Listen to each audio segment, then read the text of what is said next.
Assalamualaikum warahmatullahi wabarakatuh. Saya Saktioto, diamanahkan menjadi Kepala Laboratorium Plasma atau juga kadang disebut dengan Laboratorium Plasma dan Fotonik. Laboratorium Plasma ini telah berdiri dalam dua dekade terakhir yang semuanya melaksanakan kegiatan penelitian. Penelitian yang dilakukan bersama mahasiswa di tingkat strata S1 dan juga strata S2 jurusan Fisika IFMIPA Universitas Riau. Adapun penelitian yang dilakukan ini adalah terkait dengan kegiatan yang ditampilkan seperti pada roadmap riset laboratorium yang ada pada tampilan di depan. Pada tampilan itu menunjukkan beberapa aktivitas kegiatan yang menyangkut dengan fotonik dan juga ada bagian di dalamnya kegiatan plasma bersama dengan penggunaan bahan metamaterial yang dilakukan dalam bentuk pemodelan dan juga eksperimen yang secara keseluruhan dapat dilaksanakan di Universitas Riau dan juga bekerjasama dengan universitas yang ada di luar Universitas Riau.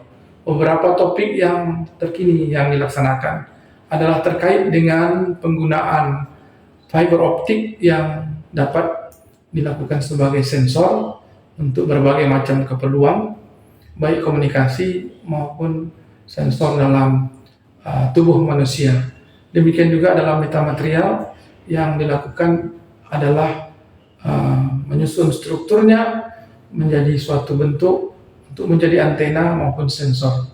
Ini telah dibuat dalam bentuk roadmap sejak tahun 2013 hingga 2025. Namun demikian, roadmap ini juga sudah diperbaharui untuk dapat dilaksanakan sampai visi misi Universitas Riau 2035. Selanjutnya riset dalam lab fisika fotonik yaitu tentang metamaterial. Metamaterial ini telah menjalin kerjasama beberapa universitas lain seperti PCR dan UNES, Universitas Negeri Semarang. Berikut adalah beberapa contoh riset metamaterial yang sudah dilakukan. Riset metamaterial ini dilakukan secara simulasi maupun eksperimen. Untuk simulasi itu dilakukan secara modeling, yaitu merancang kemudian mensimulasikannya untuk beberapa frekuensi. Kemudian dieksperimenkan dengan memfabrikasi hasil model yang telah dilakukan. Tahap yang sedang dikembangkan itu adalah penggunaan metamaterial dengan sistem hybrid menggunakan material semikonduktor zinc oxide. Baik, selanjutnya adalah penelitian tentang plasma termal, yaitu plasma yang diproduksi pada tekanan atmosfer. Yang diharapkan dengan membangkitkan plasma termal ini adalah menggunakan sebuah tabung, kemudian dengan energi dari sumber medan listrik, yaitu microwave. Di situ dibangkitkan pada tekanan atmosfer, kemudian bisa dikurangi tekanan itu menggunakan dengan vacuum pump yang bisa kita lihat dengan menggunakan hand pump ini. Hand pump ini cukup untuk membuat terjadinya ionisasi yang membreakdown tegangan, sehingga yang terjadi adalah terbentuknya ionisasi gas yang berwarna sesuai dengan spektrum pada cahaya tampak di udara yang terionisasi. Ini salah satu cara dengan menggunakan microwave.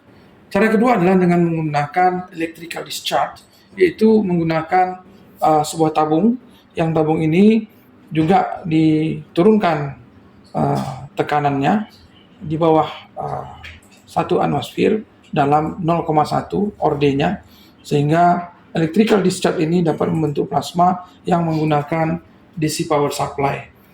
Untuk tegangan yang diberikan pada 3,5 kV sudah bisa membreakdown plasma yang ada di sana. Harapan dengan itu adalah bahwa produksi plasma sudah bisa dipahami baik dengan menggunakan microwave maupun electrical discharge atau dengan menggunakan tabung katoda. Dan ini juga akan diteliti menggunakan pencahayaan dengan sistem indirect bias, sehingga apa yang didapat dari plasma tersebut kita bisa mengetahui temperatur dan densitasnya yang bisa diukur dan kemudian besarannya bisa dihitung. Demikian dengan penggunaan plasma pada laboratorium di sini. Salah satu dari penggunaan laboratorium ini adalah dengan topik integrasi fiber optik yang menggunakan beberapa komponen fiber optik yang kita rancang secara pemodelan, kemudian difabrikasi dan dilakukan pengukuran. Dan beberapa mahasiswa telah menggunakannya, di antaranya perancangan untuk menggunakan aplikasi fiber optik dalam membuat pengukuran massa suatu benda atau barang yang cukup signifikan memberikan respon dan sensitivitas yang tinggi dalam skala nano scale. Kemudian juga ada rancangan dan fabrikasi kita sudah buat, di antaranya fiber optik dengan fiber coupler, fiber break grating, fiber Mach-Zehnder interferometer, dan break grating yang baik berbentuk uniform maupun yang berbentuk chipping. Sebelum fabrikasi ini dilakukan, kita juga melaksanakan beberapa kegiatan untuk pembuatan pemodelan yang dikenal dengan Optiv software. Optiv software ini adalah software yang original yang kita miliki. Di antaranya ada berbentuk OptiGrating, OptiSystem, FDTD, kemudian OptiBPM, dan OptiFiber. Semuanya adalah untuk merancang komponen, bagaimana sebuah komponen fiber optik bisa difabrikasi lalu membentuk suatu sistem menjadi suatu rangkaian integrasi fiber optik. Rangkaian ini kemudian setelah disiapkan akan dilaksanakan dalam bentuk memfabrikasinya. Bagian lain dari kegiatan modeling ini dan juga penggunaan integrasi fiber optik, kita juga melakukan tahapan untuk melakukan topik pada optoelektromedik. Saya menyebutkan istilah optoelektromedik, di sini ada komponen listrik, optik, dan keperluan dalam medik. Nah, di sini melakukan perancangan dan pemfabrikasian alat tersebut diaplikasikan kepada efek yang terjadi pada jantung dan pada paru-paru pernapasan manusia, yang muaranya adalah dengan menggunakan endoskopi dengan peralatan fiber optik. Beberapa peralatan ini yang sederhana, ada power meter, kemudian ada laser source atau sumber laser yang di dalam itu dapat dilakukan untuk mengukur besaran-besaran optik di dalamnya. Dan dari perangkaian itu juga kita menggunakan komponen-komponen yang cukup banyak, baik dengan menggunakan sistem komunikasi fiber sampai ratusan kilometer, dan juga menggunakan oksigen untuk pernapasan yang diukur melalui fiber optik. Salah satu hal yang menarik juga dalam bidang plasma pada ruang lab ini adalah kerjasama dengan LAPAN pada masa tahun 2018 yang lalu, dan sekarang sudah beralih kepada BRIN, yaitu ini adalah salah satu stasiun plasma ionosfer, di mana peralatan ini adalah memiliki suatu antena yang untuk bisa mengukur, melihat kondisi bagaimana lapisan ionosfer yang ada di permukaan bumi dengan ketinggian 100 hingga 300 km. Nah, dari komponen ini di atas akan kita lihat nanti ada antena yang digunakan sebagai receiver untuk transmisi dari satelit, sehingga kita bisa melihat paling tidak ada 12 satelit yang ada di atas bumi dari hasil stasiun yang dimiliki kerjasama dengan LAPAN terdahulu. Adapun dari riset ini pun sudah menghasilkan mahasiswa untuk kegiatan S1 pada bidang plasma ionosfer. Demikian. Baik, kita lanjutkan ke bagian di luar dari laboratorium ini. Kita lihat pada bagian atap di atas itu adalah sebuah antena yang receiver terhadap penggunaan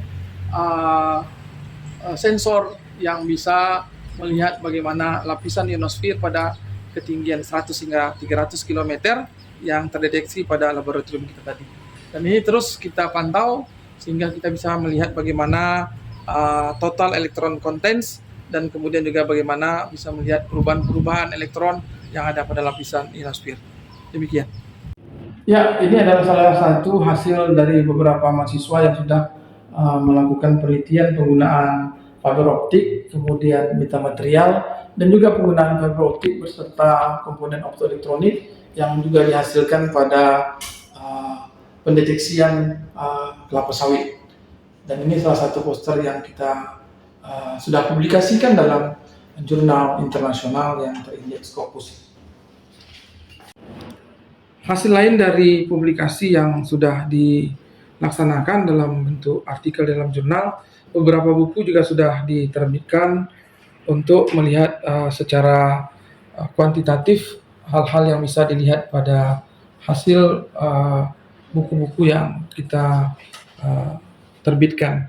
Di antaranya ada fisika plasma, kemudian penggunaan integrasi fisika dalam pertumbuhan pohon sawit, juga ada buku metamaterial dan integrasi beberapa optik yang digunakan dalam fiber optik sudah kita hasilkan. Demikian.